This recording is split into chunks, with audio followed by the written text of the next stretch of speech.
guys, what's going on? Happy Friday. I've been doing a blog for a while. A lot of you guys have been reading it, and I really appreciate those of you who've been checking it out frequently as I keep posting stuff up. So I'd change it up today. I'm actually, do a video blog rather than, just posting something up or posting up me playing saxophone. So hopefully you guys enjoy that. Like and comment, subscribe if you enjoy the video. So today we're talking about Jimmy Heath. Jimmy Heath is a great saxophone player, one of our living legends, still with us today, into his 90s now.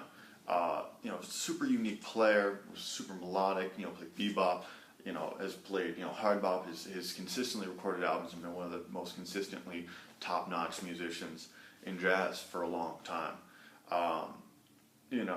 One of the issues we have a lot of times is some of these, these players that we don't pay attention to as much.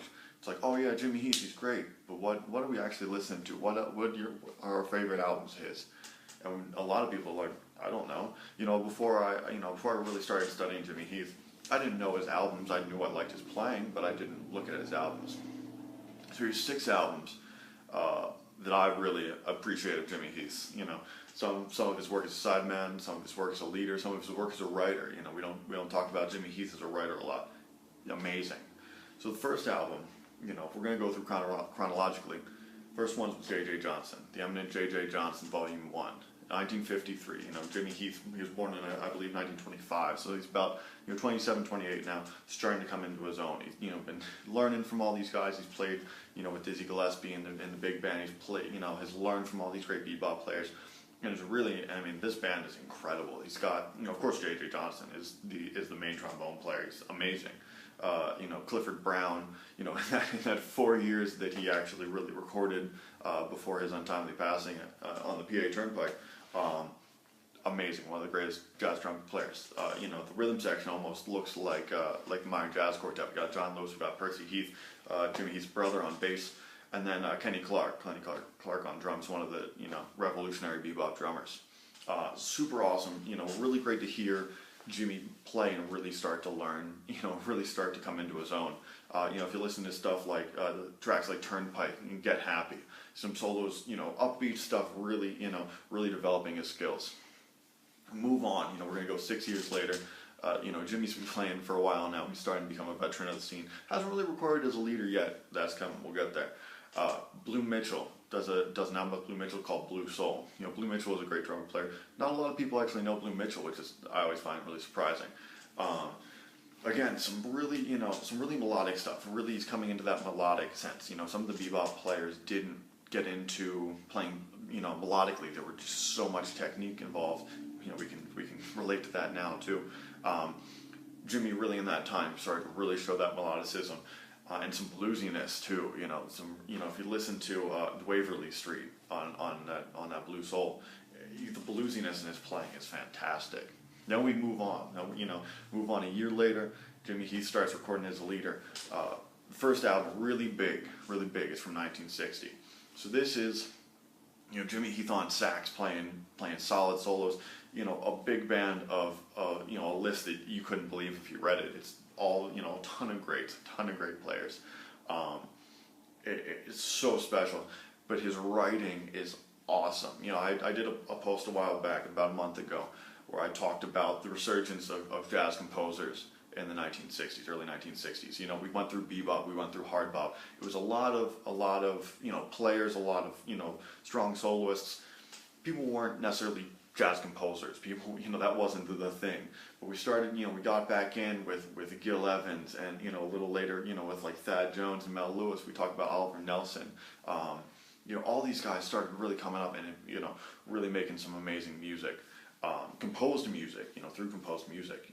We can attribute Miles Davis and Gil Evans to some of that. So Jimmy Heath is definitely on the forefront of that right there, the early 1960s, writing some amazing music.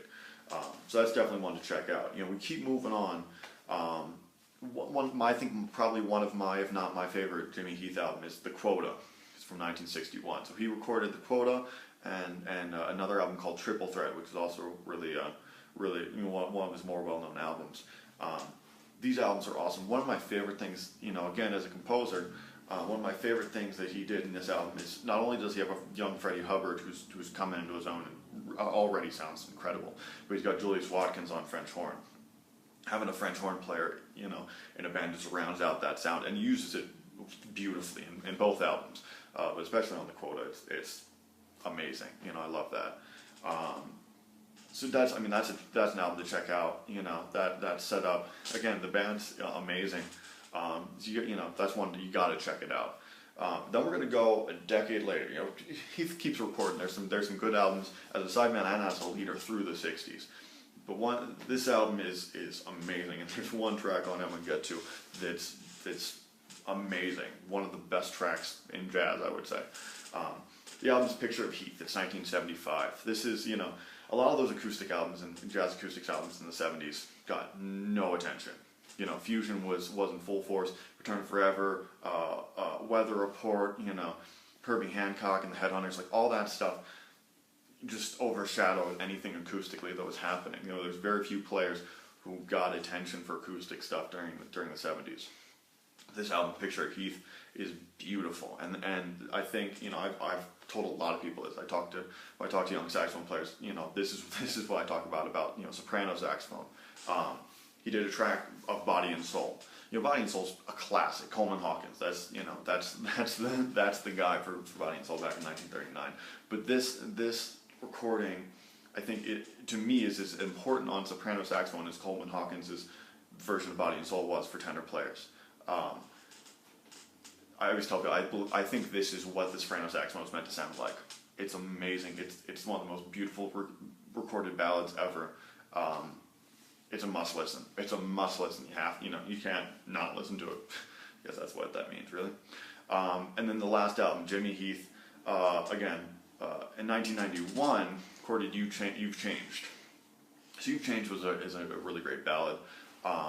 But this album, I think, is really great because, you know, as we've kind of gone through this list, we see now Jimmy Heath playing, you know, as an elder statesman. He's in his mid-60s by this point. Playing, you know, still at just a very high level. It's not, you know, it's not like a crazy surprising album. It's not, you know, something like revolutionary. He's not, you know, doing something, you know, super new or something. He's not like adding a hip hop beat to, you know, You've Changed or something. But it's a really amazing album showing a veteran player, you know, still at the peak of his playing, still as melodic as possible, still is thoughtful and with a depth of ideas that's just amazing. So those are our 6 albums. You know, check out all of them. Like I said, Picture Heath, The Quota. I mean, they're all great. You know, check out all of them. I hope you enjoyed this video. I hope you like what I'm doing here. If you do, like I said, like, comment, subscribe. Let me know what you think. You know, because if you like it, I'll certainly do more of these. Let me know, and I look forward to hearing from you. Thanks, guys.